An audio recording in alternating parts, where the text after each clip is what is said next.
Good evening. My name is Ijeh.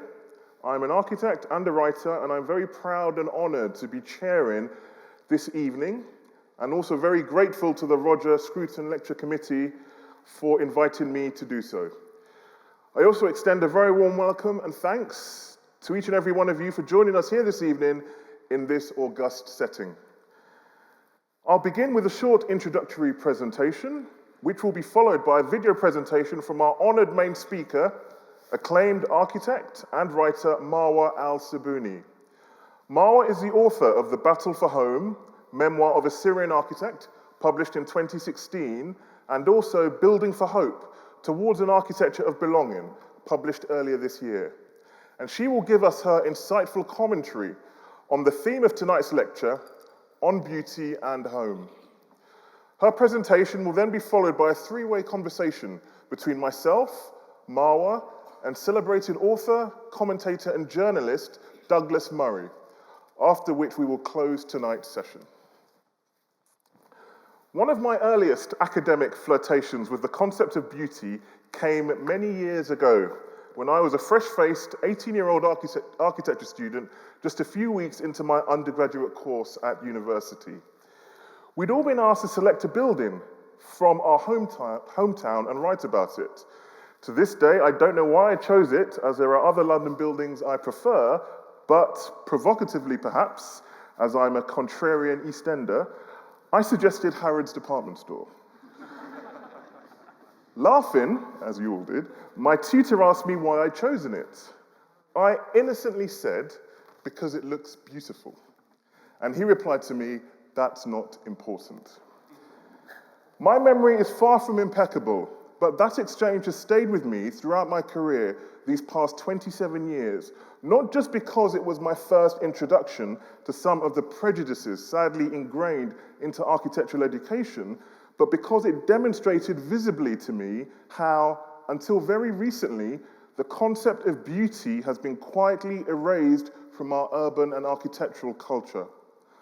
All manner of creative pursuits in our society still conspicuously celebrate beauty, or at least a form of it, from cinema to cosmetics to photography and fashion. But in architecture, it has been dismissed as an arcane and archaic irrelevance, and is still considered by many to be of significantly less importance than the infallible modernist credos of function and structure. Things are improving slightly.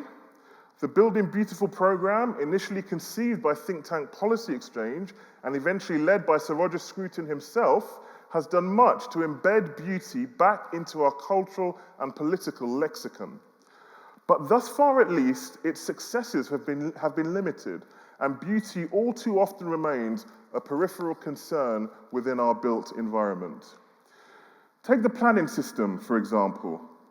As I'm sure some of you will know to your frustration, planning applications are commonly refused permission for all manner of measurable, quantifiable reasons, ranging from lack of parking spaces or affordable housing to the use of scale, massing, or materials deemed harmful or inappropriate. But it is virtually impossible to find a planning application refused because it is too ugly or fails to adequately beautify its local environment. Why has beauty been so marginalized? There are many reasons, but the most pertinent, to my mind, are historic. Although it didn't start out this way, by the early 20th century, modernism had become synonymous with a wholesale rejection of the past. Thereby, in rejecting the slums and disease that had come in the wake of the Industrial Revolution, traditionalism, in all its forms, was also rejected, including beauty. The virtual elimination of decoration from the modernist architectural canon is one of the most powerful examples of beauty's dismissal. The very idea of traditionalism became seen as something profane and almost immoral. And perhaps, bizarrely to our modern sensibilities, even beauty became associated with violence and war. A famous quote from one of my favorite films, from one of my favorite directors, illustrates this point perfectly. Near the climax of Carol Reed's The Third Man, released in 1949, Orson Welles' Harry Lime gives this wonderful little speech to Joseph Cotton's Holly Martins. He says, In Italy, for 30 years under the Borgias, they had warfare, terror, murder, and bloodshed. But they produced Michelangelo, Leonardo da Vinci, and the Renaissance. In Switzerland, they had brotherly love, they had 500 years of democracy and peace. And what did that produce? The cuckoo clock.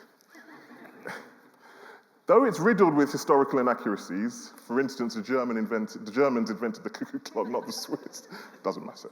This passage makes a kind of explicit connection between beauty and violence that modernists use to reject historicism with moral impunity. And why not? Throughout history, purveyors of beauty have committed monstrous acts. Notoriously, Caravaggio murdered his rival. And one of my favorite architects, the great Baroque master Bernini, not only mutilated his girlfriend when he discovered she was conducting an illicit affair with his brother, but he went on to almost mortally wound said brother in revenge. Much later, when said brother was later accused of raping a boy assistant, Bernini recruited no less eminent a personage than his client, the Queen of Sweden, to testify in his brother's defense that sodomy amongst Neapolitans in 17th century Rome was common and therefore unpunishable by law. And yet, Bernini, architect of the stupendous colonnade around St. Peter's Square in Rome, was an artist so intuitively attuned to the laws of beauty that he could sculpt stone into gossamer. Even the Baroque itself, with its visceral adoration of rupture and disharmony, could be said to be invested in the idea of beauty as a violent emotional act. Is there humanity in horror? Immersed in the agonies of the Syrian conflict, these are themes that will doubtless be familiar to our main speaker tonight. The second part of tonight's discussion concerns the home.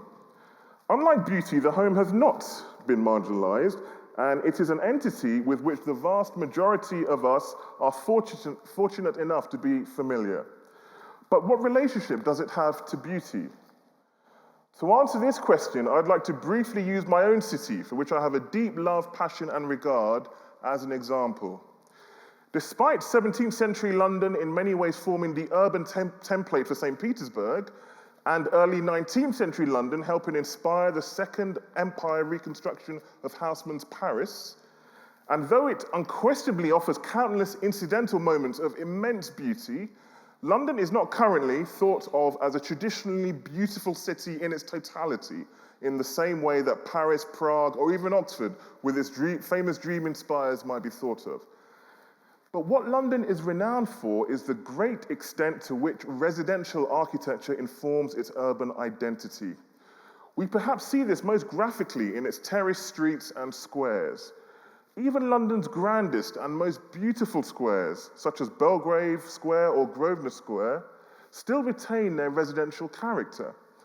In fact, over half of central London squares remain residential, while less than a third are expressed as formal civic spaces in the manner of a continental piazza. It is this strong residential aspect and the unique ability it provides to break down the randomized anonymity of mass urbanism into a more intimate and relatable human scale that compel thinkers like the great Danish writer and architect Steen Eiler Rasmussen to once describe London as one of the most civilized cities on earth. But severing the link between beauty and domesticity causes problems, and nowhere is this more evident than in the City of London. Over the past 2 decades, the City of London has changed beyond all recognition as a gulag of obstreperous internationalist skyscrapers that could literally have been built anywhere, has been allowed to severely undermine the city's historic character and identity and erode its unique sense of place. Sadly, this has happened across London and in many other cities too. But as London's historic core, it is the city where these effects have been most pronounced and destructive. Now, my contention is that what you might call the uglification of the city has been partially enabled by the fact that over the past century, its residential population has largely collapsed. The city had a population of 130,000 in 1801. Today, it is just 9,000. If more people lived in the city, and if more people exercised the right of civic ownership and communal citizenship that a sense of home instinctively bestows, it is inconceivable to me that the city would have been allowed to descend into the pantomime gargoyle of Toronto or Dubai it resembles today. Again, using London as an example, I'd like to close with a neat statistical demonstration of the extent to which beauty has been erased from our cultural consciousness. The London Plan document is the municipal Bible for development in London and sets rules and guidelines to which all built environment participants must adhere without exception. As one might expect of the technocratic hegemony in which we now live, in the London Plan's latest edition, which was published in March this year, the word planning is mentioned 454 times. Again, unsurprisingly and encouragingly, the word home is mentioned 283 times. I wonder who would like to hazard a guess as to how often the word beauty is mentioned. I won't keep you in suspense for too long. It's mentioned just once. Just once. And even that only in reference to areas of outstanding natural beauty, has no relation to architecture or our built environment. Just imagine the city of Inigo Jones, Christopher Wren, John Nash, and Edwin Lutyens reduced to the crushing indignity of an aesthetic eunuch. Let the fight back for beauty and home start here. Thank you.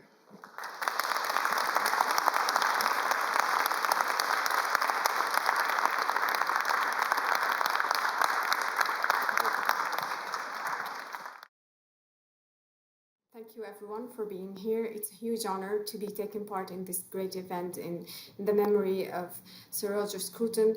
I wish it would have been possible to be participating in person, but yet I still hope that what I will have to say will come across through or despite the screens that connect us.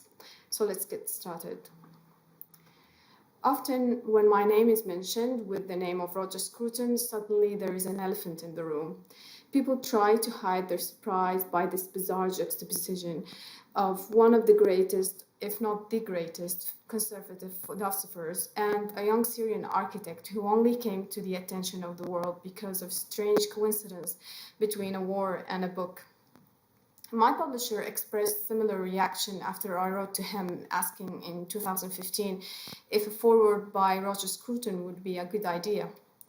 I casually explained how this kind offer was made by my friend, Roger, who had graciously appreciated that the publisher may have some reservations about including such a controversial name in the first page of a book/memoir coming out from the midst of the fires and woes of the Syrian war.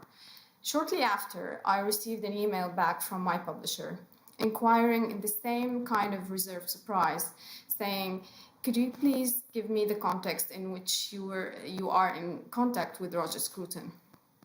My reply was a simple and perhaps somewhat naive statement of the truth. I said I have been in correspondence with Roger Scruton since my first email to him in 2013, asking a question about his book, The Aesthetics of Architecture. Indeed, reading Roger's book during my PhD study of Islamic architecture was not only a learning curve, but a life-changing event.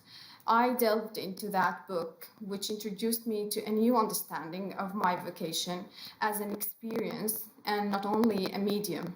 In the Aesthetics of Architecture, Roger Scruton wrote about architecture as an exercise for both the mind and the soul, and explained as beautifully and masterfully as he always did about the required knowledge of building right and why it's a knowledge and not just an opinion, as he said.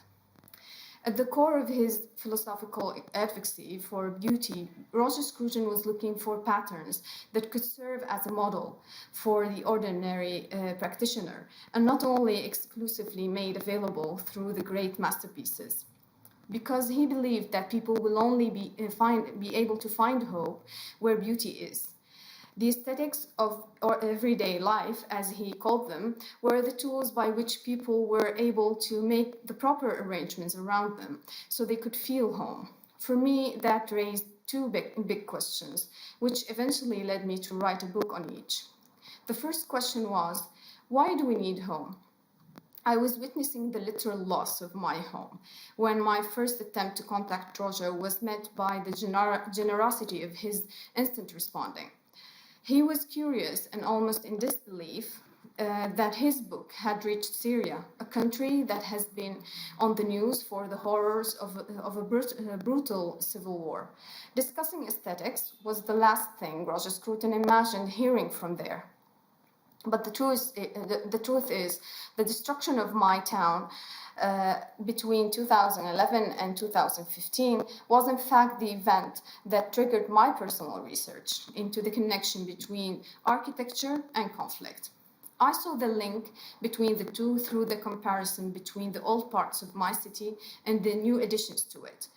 The demise of both, which was unfolding in front of my eyes, drove me to explore not only the history of their creation, but also the relationship between the formation of the place and the behavior of the inhabitants.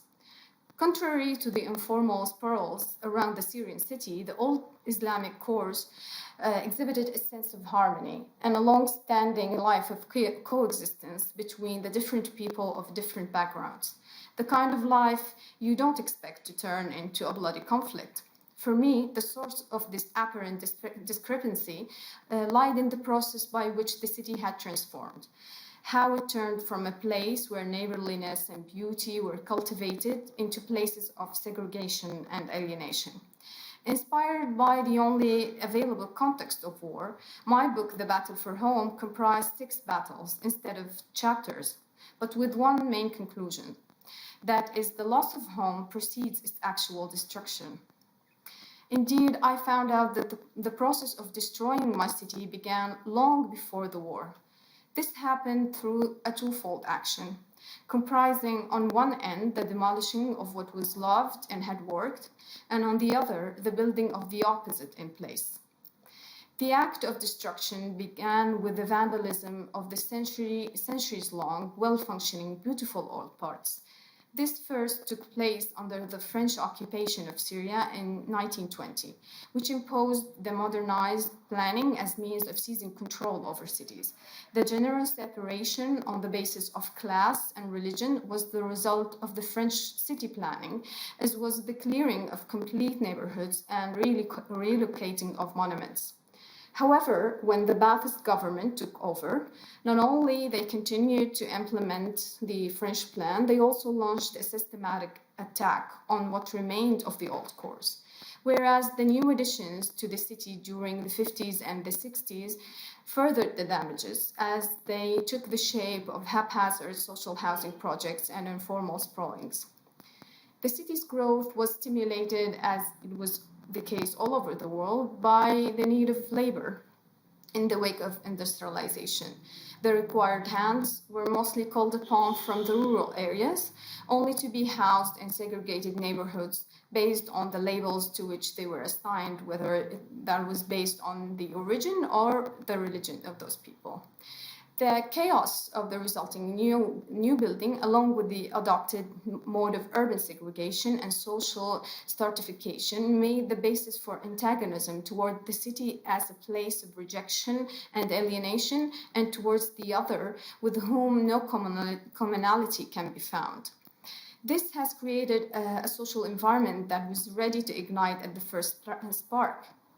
After sending the draft of The Battle for Home to my publisher in 2015, I thought I could use Roger's advice concerning some details about my contract.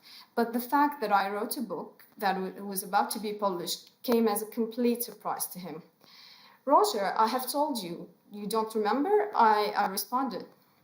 He wrote back explaining that he thought that my project was to be written in Arabic, and added, "The great thing about being a father figure is that I am allowed to be senile."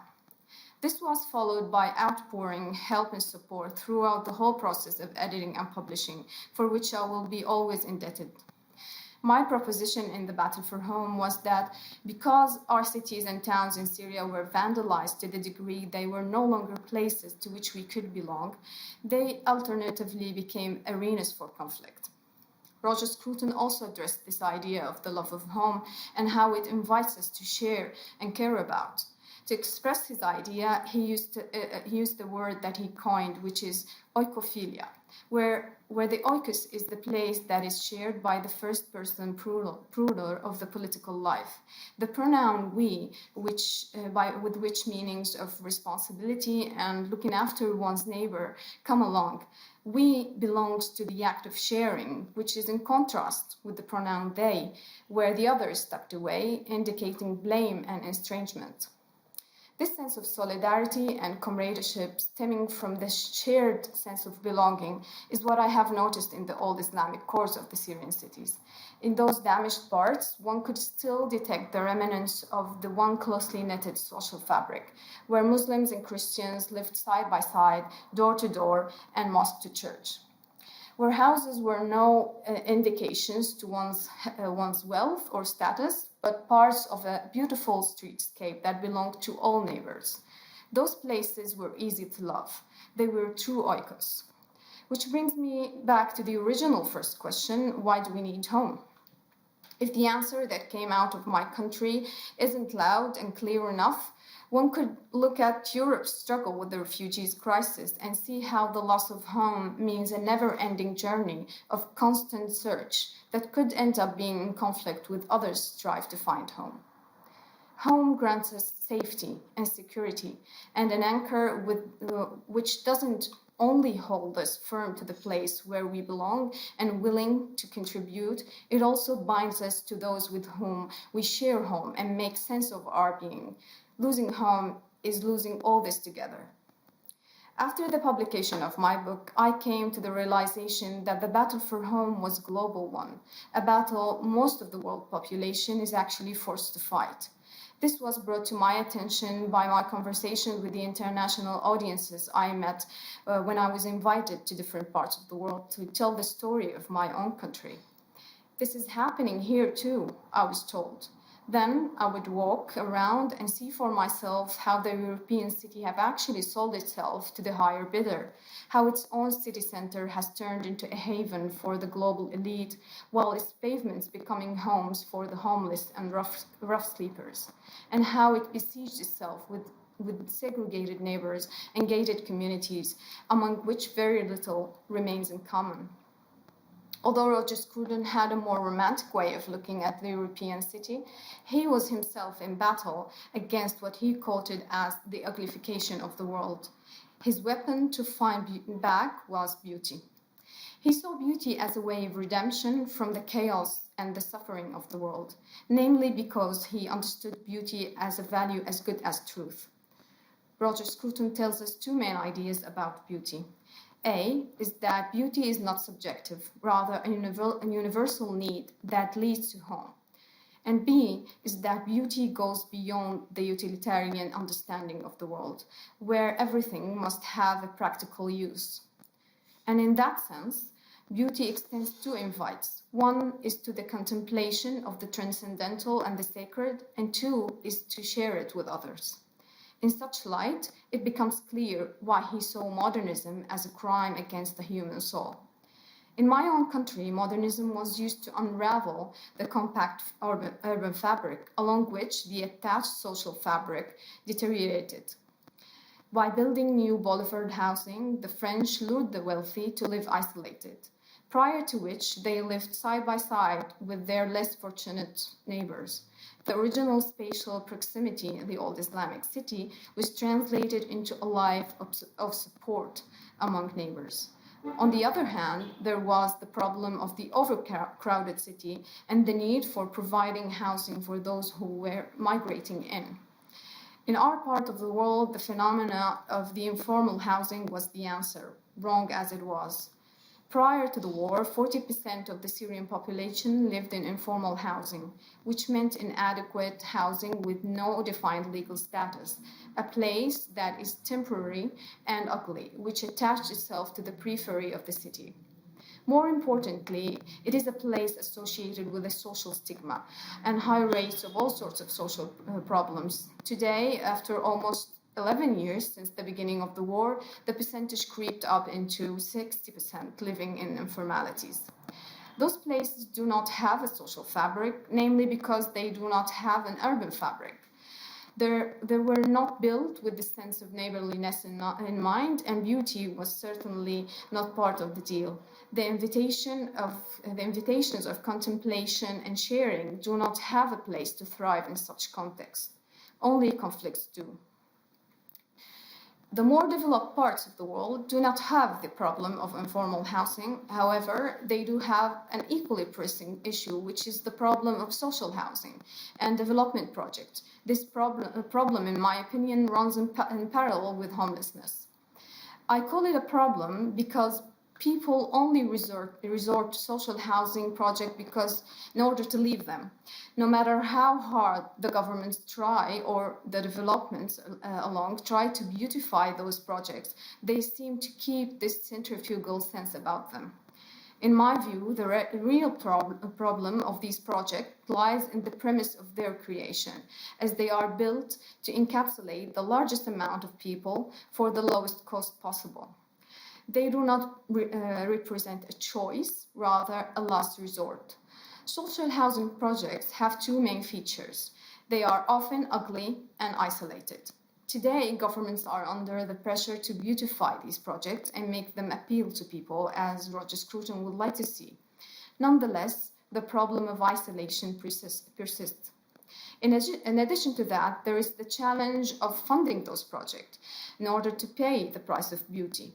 This is why governments subsidize these projects to private contractors, which eventually boils down to one of two things. Either the cost of beauty is externalized on the tenants, who therefore become encouraged to leave, or the projects become too popular, they turn into some sort of investment projects accessible only to those who can afford them. The result, either way, is more isolation and a farther pushback. On home, Roger Scruton tells us that, beginning of quote, home is a place where if you make a mess, you clear it up, the place where you are conscious of those who share it and of the lastingness of what they share. It is marked by those ceremonies and events in which time stands still and the presence of others, not the living only, but also the dead and the unborn, is felt among us. End of quote. None of those descriptions fit the social housing project. There, in the social housing project, there is a constant change of inhabitants. No continuity can be pursued, nor consciousness of the other which share that project can be also found. Which leads me to the second big question, that is, how can home be built? I tried to answer this question in my second book, Building for Hope. Like I said, the tragedy of my country allowed me to see the signs of its imminent reoccurrence around the world, even in the most developed parts of it. I dare to say that when it comes to the rebuilding, what I fear the most for the future of my own country is to end up being built after the European, or even worse, the American model. In this model, everything is up to sale, and everything has a price tag on it. Even the beautiful preserved historical centers are dedicated to tourism and global business, whereas the ordinary people no longer live in the unaffordable city. They live in urban stripes and sprawls, which are places of a mixed character between rural and urban. Those people have to put up with the great burdens of mortgages and hiking rents, in addition to the long distances they have to cover in order to commute, although this split is slightly changing due to COVID. But in any case, rarely those people manage to create a social fabric because life there is not interdependent. What I mean by interdependency is the contributions of different people living in one place, which come in mutually dependent forms of vocations. In my book, I make the case that those vocations are fundamentally related to the built environment, and that the Islamic city was built around basic 40 of them. However, here I find what Roger Scruton said about the contract overarching those different generations very useful to this idea. So I will quote something that he said, beginning of the quote. A flourishing society is a fabric of historical loyalties and expectations, shaped by the free dealings of people over many generations. Its wisdom is not to be captured in a plan, but is the residue of countless agreements and accommodations which have imparted a form of reason that could never be continued in a single head. If you describe it as a contract, that is not a contract between the living, but between the living, the unborn, and the dead. Those loyalties that Roger tells us about, expectations and agreements, accommodations, and so on, need time to formulate in order to formulate. They cannot occur while home is treated as a game of musical chairs, constantly up for change. Historically, things weren't always this way. There was a period of a great change, which I highlight in Building for Hope. And that is the industrialization that took the greatest leaps in the aftermath of the two world wars. This process brought on two major transformations to the built environment, in my view. Firstly, it introduced new building materials with the possibility of being mass-produced on the assembly line, which altered the way we built historically. And secondly, it enticed an unprecedented rates of migration from the rural areas into the city. Without going into much detail of history here, I just need to highlight three major consequences of this process. First, the merging of the rural life with the urban life, leading to the creation of the mode that is called re-urban. This mode of settlement and planning has this mixed character of urban and rural in its creation, but it replaced the agriculture as a vocation with the agribusiness as a business. And two, the elimination of small businesses and craftsmanship by the corporate business. Again, this led to the erosion of building vocations by the building industry. And three, the persistent rise of property prices along the practices of bidding and credit, which is leading to the impossibility of the dream of home. I call this model, containing those shifts of economical production and vocational transformations, in urbanly, the urban city, the factory city, with the capital F, and in the rural context, I call it the factory village, also with the capital F. Both belong to the great appetite of production that took place in the aftermath of the world wars. The kind of appetite Scruton found so threatening to oikophilia, as he tells us in this quote, beginning of quote, "Oikophilia originates in our need for nurture and safety, but it spreads out across our surroundings in less serving ways. It tells us to love and not to use, to respect, not to exploit. It invites us to look on things in our homescape as we look on persons, not as means only, but as ends in themselves." End of quote. However, in the factory city and the factory village, production is the end and not the means. And people, too, are not end in themselves, as Scruton urges us to see. They are merely means. Which is why these models contradict with the very definition of the love of home, and therefore with settlement. Yet they dominate almost the whole world homescape, leaving no room for nurture and safety. These are not results of capitalism or new liberal economy per se. In my view, they are rooted in these shifts of the way by which we used to build and settle in. That's why housing, or rather the lack of it, is in the agenda of both the conservative and Labour governments, however, never with a satisfying answer. Roger Scruton was right to condemn modernism. He describes the source of his lifelong contention with modern architecture as it to fail in providing any reliable patterns, which could spontaneously harmonize with the existing urban decor and retain the essence of the street as a common home. In my view, this harmony was hijacked by the produce of the factory city, which flooded the market with ready-made building materials and elements, and killed any chance of creating those reliable patterns on which Roger was relying for building home and beauty. In Building for Hope, I write about the historical seclusion of people from the act of building and subsequently from the act of settling in and sharing home with others. Hence, I have my reservations when it comes to championing certain architectural styles, such as the new classicism and the traditional vernacular, of which Roger Scruton was in favor. Not because I see them ugly or unfit, they surely do not fall short on those fronts. However, I believe they no longer hold the answer to the question of building home, not under the control of the factory with the capital F.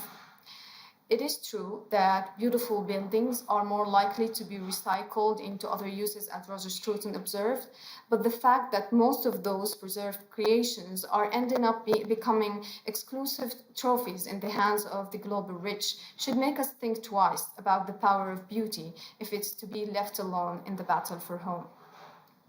Think about the warehouses of Amazon and other companies eating up the countryside in Italy and elsewhere, or the deserted lands and vacant villages all over the world. Think too about the light pollution preventing you and me from seeing the stars and disturbing the natural cycles of other beings. Or just think of the soaring rents and the inflated property market with all the people forced to be on the move. Beauty will not solve these problems alone. Economists and city planners think that the answer is to provide more supply of housing, and Roger Scruton thought that the supply should be beautiful in order less of it will be enough. In reality, none of these suffice. Although we have exchanged over 300 email conversations, varying from friendly check-ins to debating conflicting cultures, I only met Roger 3 times. The first time was when I was in Geneva at a UN convention, and Roger flew from London, perhaps to see for himself that he wasn't pen-paling with a robot. And we sat in the garden near the UN building. He asked me what I thought about the process going on inside the building regarding the rebuilding of my country. I had no high hopes, primarily because I saw how the different foreign interests are trying to draw a future of Syria that would fit their size and not ours, as it was the case since the Sykes-Picot Pact. He thought that I was too cynical, and I said I was a realist. Our meeting ended with me handing him a Syrian herb mix for breakfast, and he giving me a book from his personal library with hopes that we would meet again. And so we did for 2 more times. Once in London for a shared talk, after which he treated me with a dinner at his private club, the Travelers Club at Pall Mall, and the second time was at his farm, house where he and his family very kindly invited me to stay for the night. There I saw how much Roger revered the English countryside and how he took a great pride in it. Perhaps he was a reluctant capitalist and a hesitant Protestant, but he was most sure of being a philosopher farmer. His love of the English landscape and countryside was one of oikophilia, a place in which he felt home, and he admired its beauty, order, and serenity. There he was able to contemplate the divine and to share home with others. But those others were threatened by the agribusiness, as he surely realized. Beauty wasn't able to win the fight alone, not against the big businesses acquiring land and monopolizing crops, nor against the gated retreats of the wealthy individuals. But more critically, beauty couldn't solve the conundrum of the lack of interested hands in agriculture, for which Britain is relying currently on important ones while lobbying against migration. It took no more than a virus for the English crops of daffodil and strawberry, to name just a couple, to wither and spoil without being picked. The abandonment of agriculture is not a phenomenon of modern life as falsely claimed. In my view, it's the consequence of building in the way that made the choice of taking on this demanding vocation almost impossible.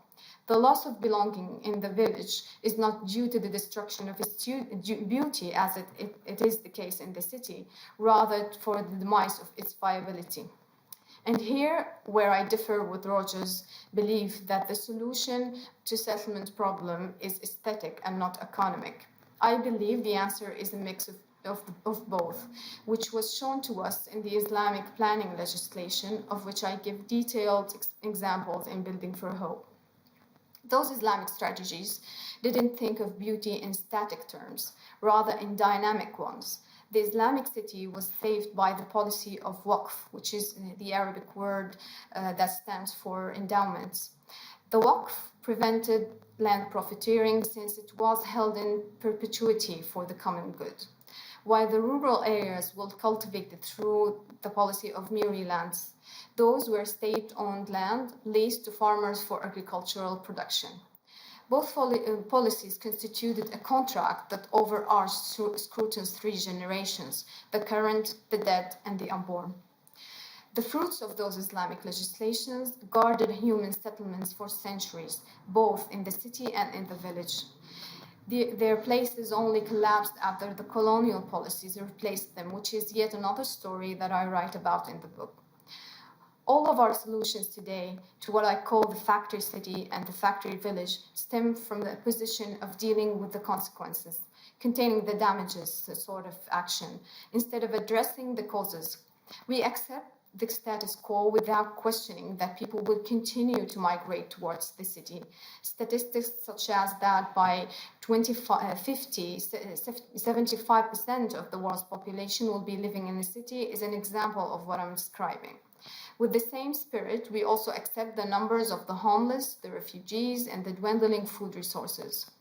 We realize that the environmental cost of all this, which we witness every day in the effects of global warming and the desertification of land, yet we take these predictions as facts that are about to be realized, while our management seems to be revolving only around how to deal with the consequences instead of questioning how we can prevent them from happening in the first place.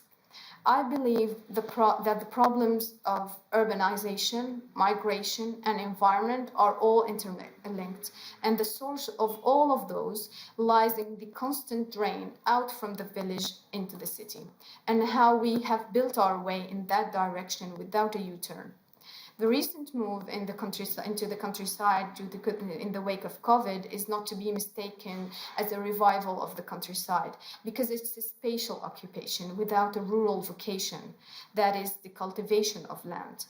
In my view, our cities today need to be rescued through our villages, and that our villages need to become once again oikos to their people, and not just rural headquarters. Our building vocations need also to be revived and reclaimed, even partially, from the hands of the factory. The Islamic legislation that I touch upon quickly here, but in more detail in my book, draw just the required roadmap for this. If we manage to do as much, the reliable patterns Roger Scruton was looking for will be found again, and the prices of the property also will decline. And that's when beauty will have a chance to rebuild home. Few months before he passed away, Roger and I had agreed to write a joint book together. I know he wanted for what we had established in inboxes to be shared with others on pages. That's why I couldn't find more apt ending to this lecture than what he wrote to me on November 2019. He was coming back exhausted from his chemotherapy session, but he was determined at heart to keep the fight for beauty and home. At the end of his email, he wrote that he wanted to attend to that project of writing when he gains a little bit more strength, and reminded me, and I imagine all of us, by saying, beginning of quote, "In the end, surely we build rightly when we build out of love for places, people, materials, and the earth. And our laws and customs should enshrine that love. A banal thought, I know, but one that we share." End of quote. May he rest in peace. Thank you.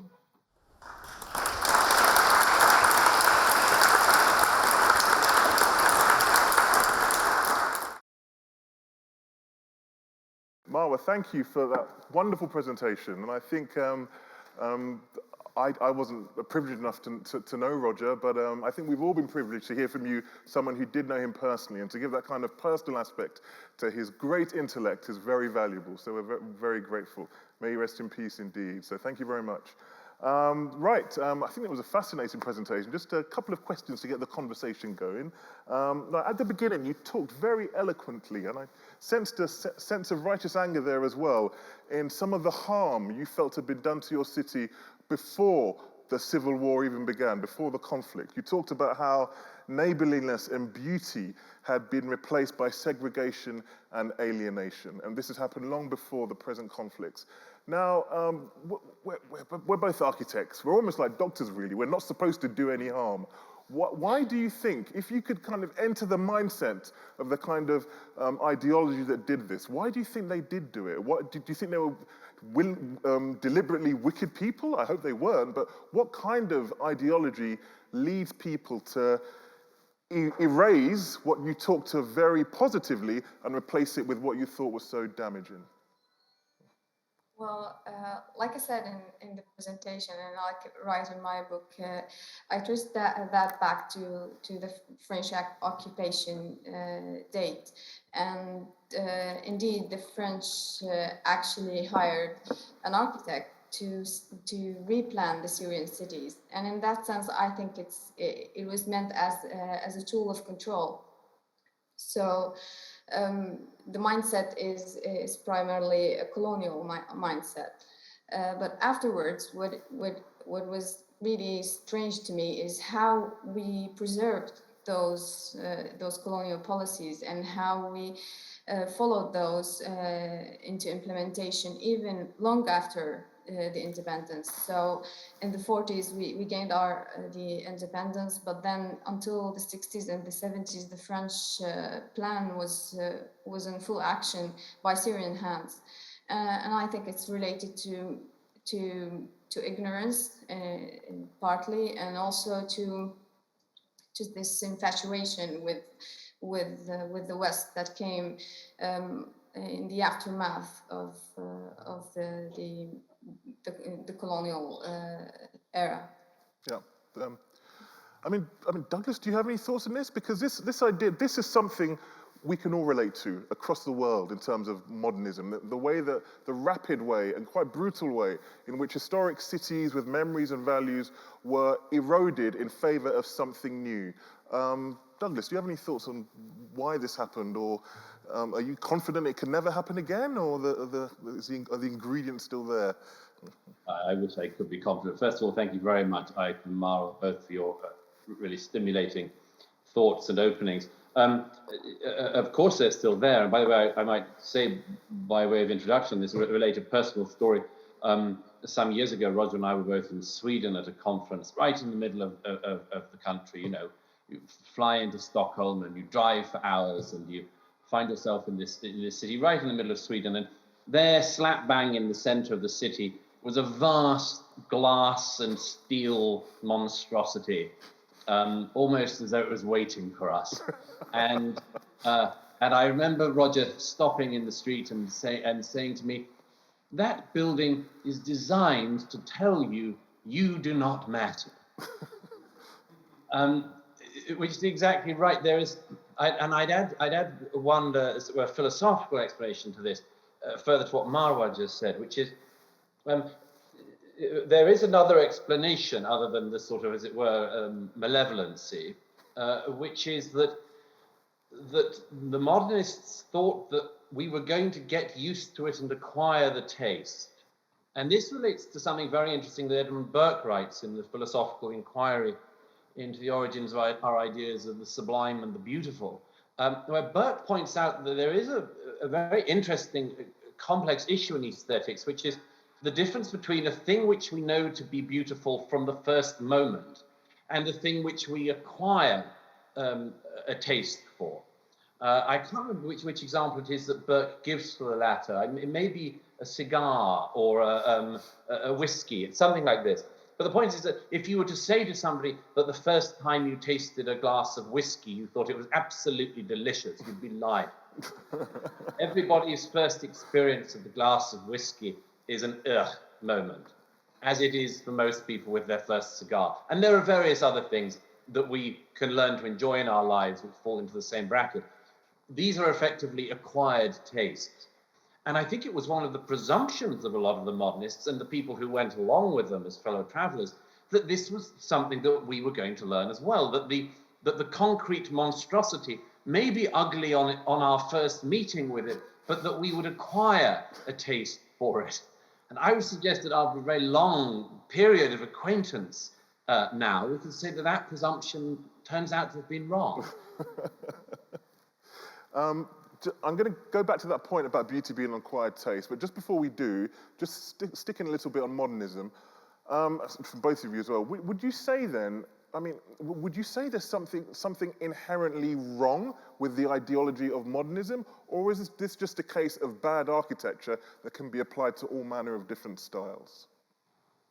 Well, I think I touched upon this point during my presentation when I mentioned the factory city and the factory village, and I think the relation between modernism as a style and the building industry that gave birth to modernism, which came out in the aftermath of the World War I and II. This relationship between mass production and looking for a profit and business making, and the creation of a style that should have an aesthetic sense and have certain values and things that would attract us to something that we appreciate as beautiful. I think, in my view, it's there lies the fault of modernism, that it is a style that was manufactured instead of what we do in architecture, where it's a craft, where you craft something, and when you craft something, you imbue this thing with values that Roger addressed in his book, The Aesthetics of Architecture, when he spoke about the values and what goes beyond the craft of making a form. And I think this connection between the craft that used to be in architecture and the industry of architecture is where we should be looking at. Douglas, any thoughts on I that? just there's this very interesting point that both of you made about the nature of the city and the nature of the way in which a city can be ruined, and not to make any equivalence between what's happened to Marwa's home city and what's happened to ours, but it provokes a reflection really on the way in which an entire cityscape can be changed by even one rude interloper.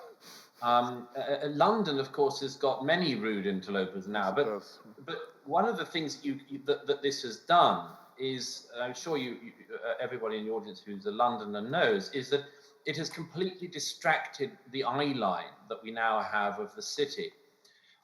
If you stand on any of the major bridges in London now and look across London, you see, as both of you have referred to, the international modernist style that suggests that you could be anywhere. And one of the extraordinary things about this, and it's happened in my own lifetime, has been that your eye is therefore not drawn, say, to the great dome of Christopher Wren at St. Paul's. And that has happened in a remarkably short space of time. And it only requires these rude interjections to not only draw the attention to themselves, but to draw the attention away from the beautiful things that have been created before. And this makes it a sort of double offense, which is worth reflecting on. Yep, I couldn't agree more. That's excuse me. It's nice to have answers that agree with my pre-prepared answers as well, so that's good. Okay, let's get on to beauty.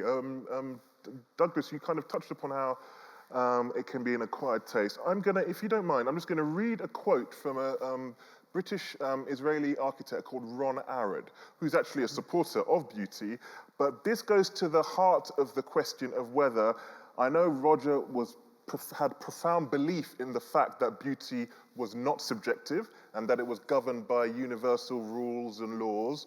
But there are others who disagree. One of the most famous sayings in our culture is beauty is in the eye of the beholder. So I'm interested in this idea of whether beauty is something that's universal or whether it's something that could be changed for different people or basically isn't universal. So I'll read you a quick quote from Ron Arad.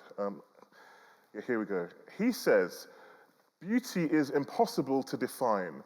Don't believe anybody who tells you they know what beauty is. Beauty is up to us as individuals. For example, our proposal for Canada's National Holocaust Monument consisted of narrow passageways formed by concrete walls. The experience of walking through them could have been described as scary, or upsetting, or ugly, or maybe beautiful, depending on the person. I also find cigarette butts beautiful. For example, I'm working on a large sculpture for the centre of Toronto in which I'm recreating the shape of them by crunching up large pillars of reflective stainless steel. I hope that other people will find the distorted reflections as beautiful as I find them. Thoughts on beauty may change. For example, I used to think that old American cars were ugly with their superfluous fins and so on. Now, I can clearly see the beauty in them." So my question is twofold, really. I know it's a perennial question, is beauty subjective or isn't it? And does our appreciation of beauty change over time? Well, it does change over time, and I mean, we know that. And by the way, there's an example that Roger gave in his book, The Uses of Pessimism, which gives a very interesting, stimulating example of the nature of railway steam engines in the English countryside. When the English countryside was first laid over with train tracks and steam trains were roaring through it, Ruskin, among others, views this as the despoilation of the English countryside. The reason why this is interesting is within 2 generations, in the England of John Betjeman, the steam train going through the English countryside has become almost the bucolic idea of England and of beauty. And this is it goes back to some of the things that Burke writes about in the Philosophical Inquiry, because at the same time, there are things that you know across ages to be beautiful, that everybody agrees to be beautiful. The last public conversation I had with Roger for The Spectator in London, the summer before he died, it was a moment of great recognition from the audience, who all laughed when Roger just said, nobody would mind if we built Bath again. It's true. It doesn't mean that one could just build Bath endlessly across the country. But if you said we've got another Bath going, guys, I think quite a lot of potential homeowners would like to move in if it was affordable quantity. So there are things that we know to be beautiful that are widely recognized as being beautiful, like the Royal Crescent in Bath. At the same time, clearly there are subtle and important changes in our perception of the beautiful, which is very stimulating always to consider. That one, as I say, being one of the foremost.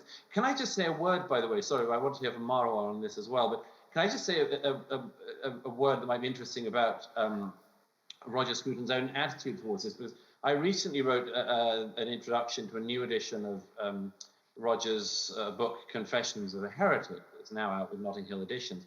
And this self-deprecating, but probably true, title that Roger gave the book himself might suggest that Roger's heresies were primarily involved with politics. And this isn't so. Before Roger's heretical views on politics and conservatism came out, before, as he said, he destroyed his own academic career in 1980 by publishing The Meaning of Conservatism, he had already created a heresy that was certainly at least as terrible in the eyes of some of his peers by writing The Aesthetics of Architecture in 1978. What made it worse was that The Aesthetics of Architecture followed a book by his friend and colleague, Dr. David Watkin of Peterhouse College, Cambridge, who the year before had written Morality and Architecture, which was a great gun blast across the bows of the modernists. And so these two books, Morality and Architecture and The Aesthetics of Architecture by Watkins and by Scruton, coming out in such close proximity to each other, started to worry the modernists. And indeed, there was a conference organized after these two books were out, deriding the authors, defaming them. It was an organized conference at a university intended to try to sink these two books and their authors. Of course, neither author was invited to the academic conference that was about them. But these were taken as serious heresy that needed to see the authors excommunicated, not just from whatever civilized society these people believed they took part in, but from the academy as well. And that's a very important thing, because that early heresy of Roger's on the nature of beauty and the nature of architecture is one that recurred throughout his life, all the way to the end. Interesting. Thank you, Douglas. Marwa, do you have any views on this idea of beauty as a subjective or objective, or whether our views of it change over time as well?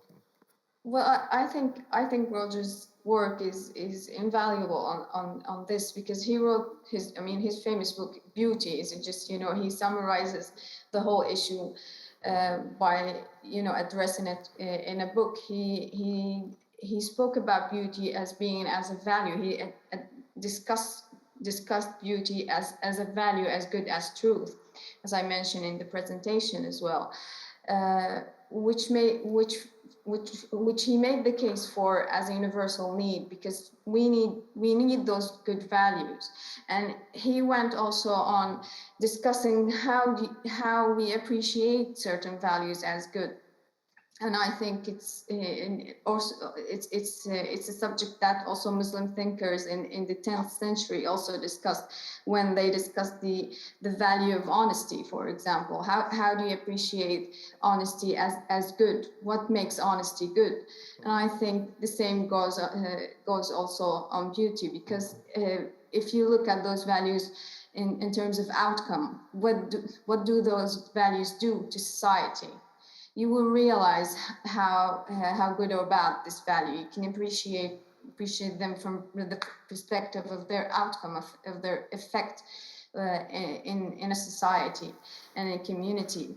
And I think this subject matter here, where the balance between beauty and the idea or the sense of belonging that interprets itself into the idea of home and the love of home. What makes us love home? And beauty is one main ingredient in this equation, because we love beautiful things, and this is how general the word is, because it's a value. And you can describe a relationship as beautiful also. You can, as much as you can describe a streetscape or a building as beautiful. And again, Roger emphasized the importance of this from the perspective of understanding beauty as a value. Okay, interesting. Thank you. Okay. We touched upon a little there the morality aspect. Now, instinctively, I'm always a little nervous about extracting moral judgments from people's kind of personal choices or decisions. I mean, we live in a society now where all kinds of moral judgments are extracted from whether you simply choose to wear a mask or be vaccinated or whatever. So I think there's dangers potentially in doing that. Do either of you see any? I know, Marwa, you talk. I'm going to lead on to this shortly. You talked obviously very passionately about how you felt the architecture had kind of made the circumstances for the brutality of the Syrian war easier to happen.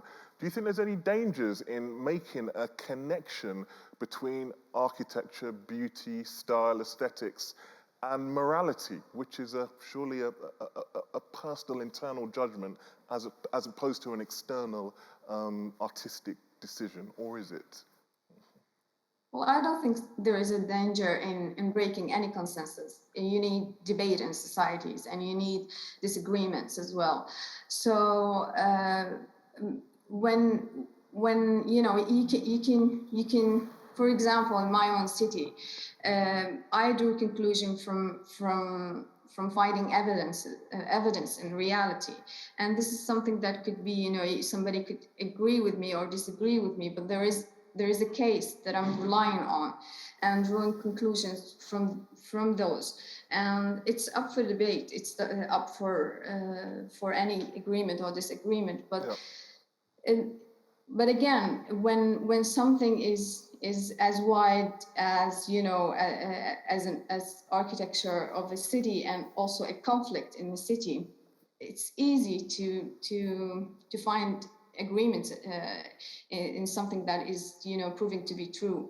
And I don't think anybody would disagree with the idea that there were parts that everyone actually appreciated, whether they loved or, you know, choose to live in or to leave, but they appreciated the value of those parts of the city. And there were societies that were functioning there in a way that were distinguished from other parts of the city.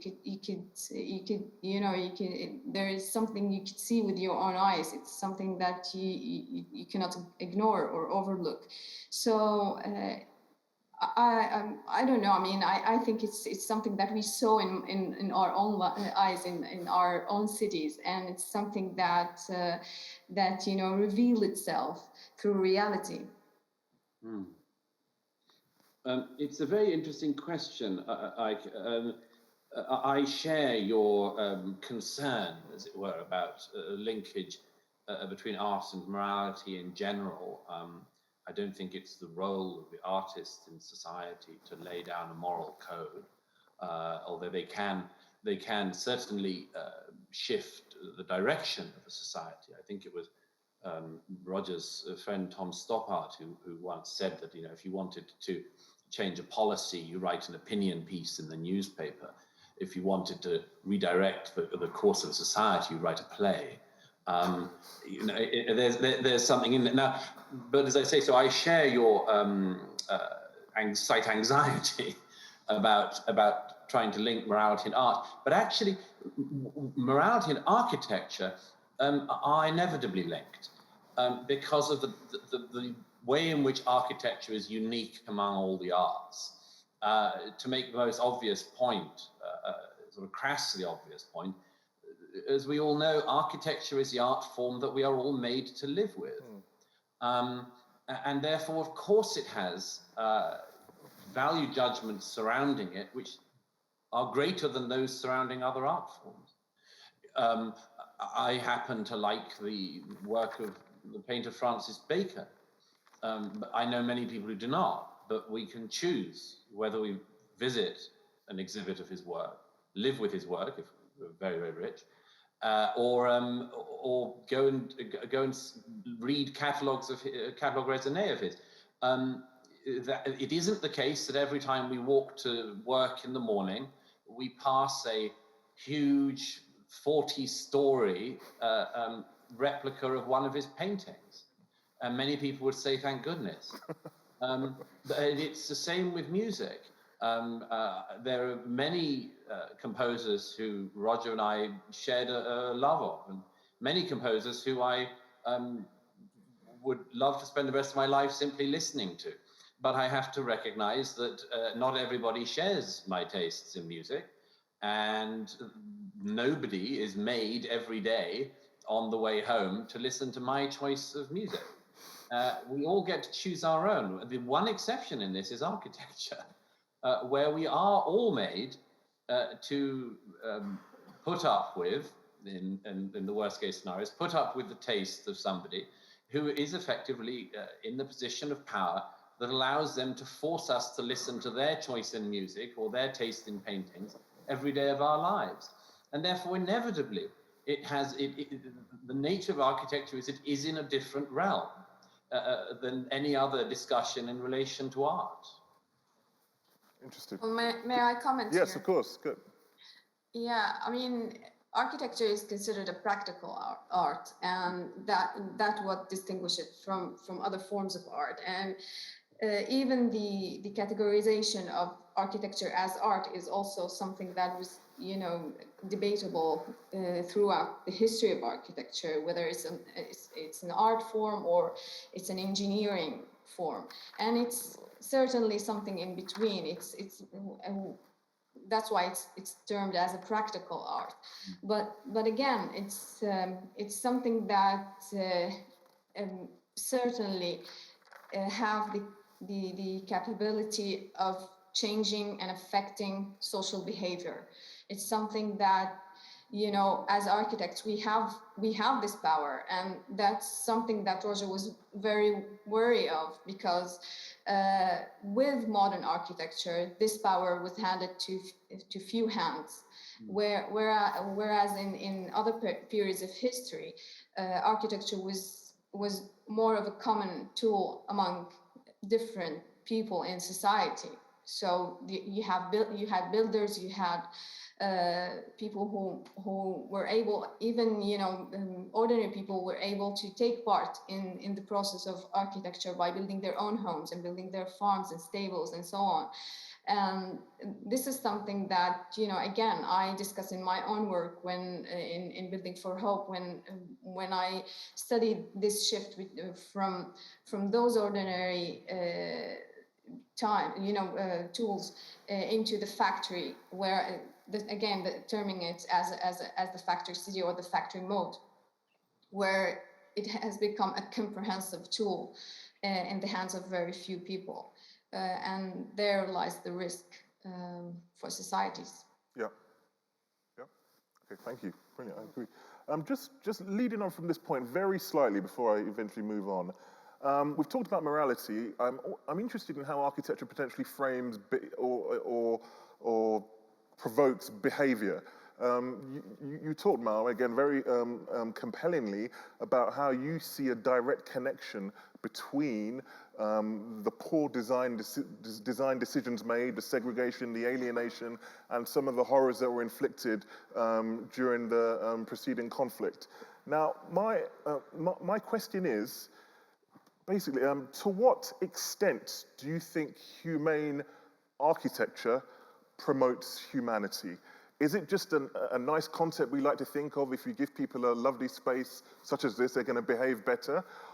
Or is it a case of the fact that we're maybe being a bit naive and people will just behave the way people want to, regardless of how nice their surroundings are? And just before I just conclude, I mean, Churchill always said, actually, I don't know if he actually said it, but it's attributed to him, that we shape our buildings and they shape us.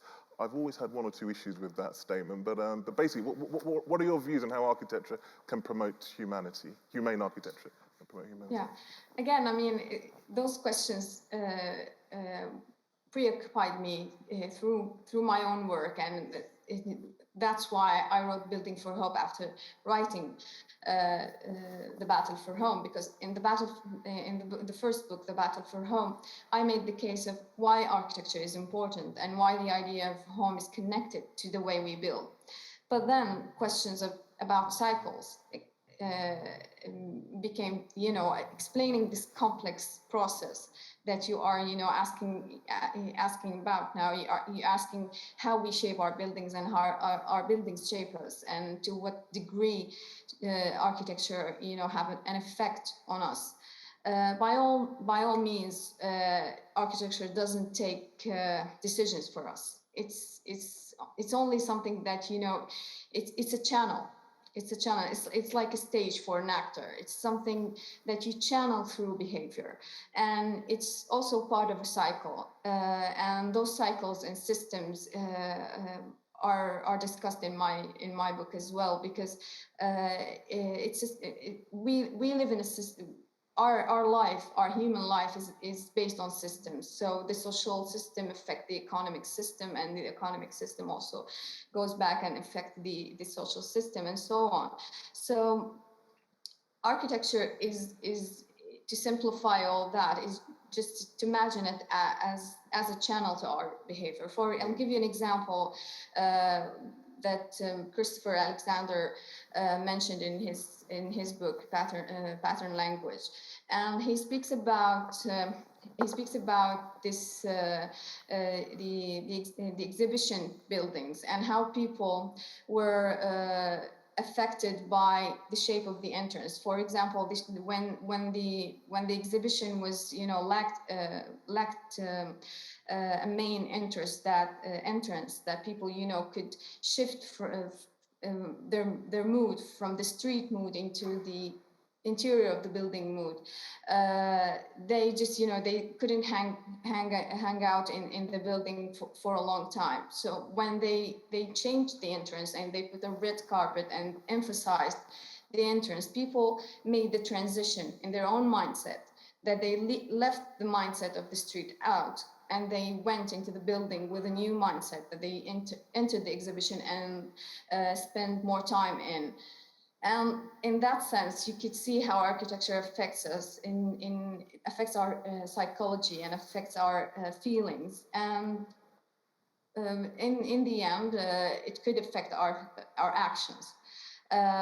And that's where, the importance of beauty as a value, again, that Roger addresses in his own work is linked to morality. Because when you put people in a frame mind, in a mindset that encourage them to be nicer to other people, to see other people, it's something that is related to in what channel do you put them. I paint the picture of my own city, for example, in the old parts where the streets were narrow in a way that people just could greet each other and could see more of each other on their own daily routes. Than when the city became more modernized and the streets went wider, the sense of neighborliness was affected. So there is a lot to say about this, and I think the books that I write explains more about them. Excellent. Douglas, any thoughts on this theme of architecture modeling behavior? Well, I'd just add one thing to that, which is, obviously there's been quite significant literature now about the way in which people, communities behave depending on the nature of the buildings they're in. Particularly, we know this with the nature of skyscraper buildings, for instance, and neighborliness versus terraced buildings and neighborliness, courtyards and more. There's been a lot of work on that now, and I think mainly the judgment is in on that. But I just had to add one other thing, which is, it also slightly links with the previous comment, which is, I was always very struck in Roger's writings by the way in which architecture seeped through into everything. And I'd give two examples in particular. One is his Gifford Lectures from 2012, The Face of God. And I was with him in St. Andrews part of the time whilst he was writing that. And the second was in his 2014, The Soul of the World. I mention this because both of these books are ostensibly about God. And at the time I read both of them, I was suspicious that Roger seemed to be slightly skirting the main issue, that is God. And in particular, the fact that significant chunks of, I think, both books are given over to discussions about architecture. And it was only sometime afterwards that I realized that he wasn't skirting the issue at all by writing about architecture in a book about God.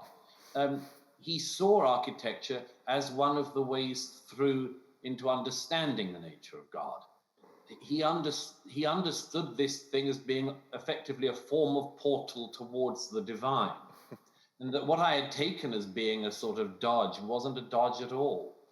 It was absolutely integral to his understanding of the divine. And this is a very, very important point. As for whether we can elevate our behavior, I don't know. This is a very difficult problem, particularly in a place like Oxford. I've always liked to think that students elevate their behavior because of the glorious buildings that they're among. All that can be said is, I suppose you could say, imagine how much worse the students would behave if it weren't. But we have to leave that. Okay, brilliant, thank you. Just final more questions. Marwa, you've mentioned about how a lot of the original architecture was based on Islamic principles, and you talked about them very compellingly in your wonderful, wonderful book here. Now, I'm interested in how universal those principles might be and how they might be able to relate, or if you think they can relate, to a non-Islamic urban context. I'm just going to read a brief paragraph from your book. It's about public spaces, which particularly infused me, but it'll give a good example of how relatable you think that might be to other non-Islamic contexts. Quoted from the book, it says here, Islamic law sets a useful precedent here. In public space, it is not individuals whose rights are a priority, but the space itself. The right is termed the street right, implying the precedence of the common good over any personal benefit. The Islamic street right looks at each individual space as a private sphere that should be respected and protected from violation. This is termed hurumat, the respect for sacred things. Hence, sitting in public roads is discouraged, and the street requires you to greet those who greet you, to refrain from any type of harm, to promote virtue and prevent vice. Now, I'm not just using that alone as an example, but just it's a useful starting point. Generally, the principles, the Islamic principles, which you talk about so eloquently in the book, how relatable do you think they might be to a different context? Well, I think they are perfectly relatable because, again, I'm addressing values here, and you can benefit from a value no matter where the origin is. For example, the very building you are sitting in, which was designed by and built by Christopher Wren, if I'm not mistaken. Yes. I will refer to the work of my friend Diana Dark, who wrote a book about how the Gothic architecture was basically inspired by the Islamic architecture, and how Christopher Wren also benefited from Islamic geometry and Islamic construction techniques in building those buildings in Oxford, for example. So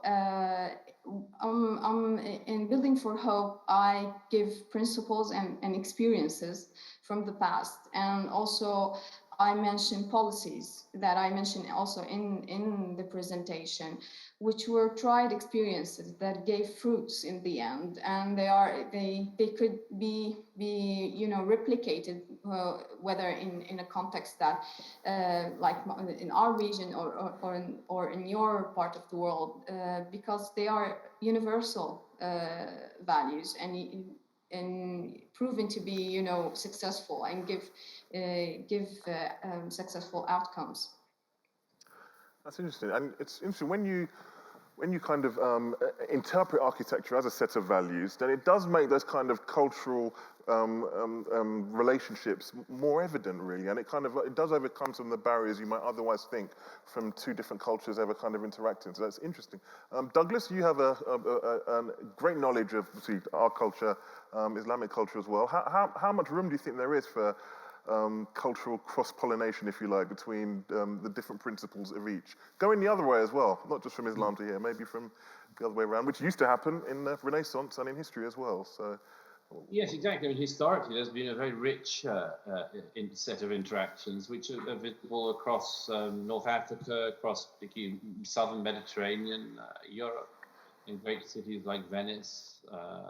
It's visible in many parts of the world, this interaction, and I'm very much for that form of cross-pollination, that we learn from each other, and that we acquire styles that we recognize to be beautiful in other places and bring them to our own places if they work in them.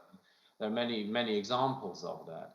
I think, by the way, this is a very it's a very important point, this, because of course at the moment we are in an odd era where in a way the shutters are coming down on the idea of sharing across and between cultures. We live, I think, very sadly in an era where people increasingly talk of protecting their own perceived slice of cultural territory. We have these terrible terms like cultural appropriation that have come in. And this always seems to me to be exactly contrary to the nature of what art should be, which is that art is borderless, and borderless not in the way that some crass leftists like to talk about it as being, but borderless in that we should have an omnivorous interest in the world and in different cultures and of exchanging ideas between them. And that isn't a sort of gap year project done once in order to make yourself feel morally better, but an ongoing experience of learning and acquisition and wisdom and knowledge, which at its best has produced the best of civilization everywhere in the world. So I very much, as I say, deplore this strange, in the name of protecting culture, in the name of protecting feelings, certainly, this desire to bring the drawbridges up seems to me a very, very regressive thing indeed. I just add, by the way, like you mentioned earlier, you might be misquoting Winston Churchill. Could I possibly misquote Lord Clark? I think it was Lord Clark, Kenneth Clark, who said that if you wanted to, doubtless several people in the hall will know better than me, but I think it was Lord Clark who said that if you really wanted to judge a civilization, you should judge it not on the speeches that the Minister of Education has given or the latest press release in our own era, but judge it on what buildings it leaves behind. This is the truest way to actually weigh up, evaluate a culture. It is what it built and what it left. And I think this is just one of many reasons why discussions around architecture matter so very much. This is something we know, we intuit to be the case, that we think of the great cities, the great civilizations, primarily through what they leave in architectural terms. And that is why the idea of an era leaving buildings that say, to go back to where I started, you do not matter, and you could be anywhere, is such a terrible nightmare. Yeah, agreed. Brilliant, excellent, thank you. Well, time is against us. I think we must draw to a close now, but I'd like to thank you both wholeheartedly for what I think was a thoroughly engaging evening and wonderful contributions from the both of you, very insightful and very honest as well. And I think I've certainly been privileged to hear from you, and I hope the audience feels the same. So very, very many thanks for taking part. And I'd also like to thank the audience for coming along. I hope you've enjoyed it. I've thoroughly enjoyed it, but I am easily pleased. So I hope all of you have been as well. So thank you very much, and have a good evening. Thank you. Thank you.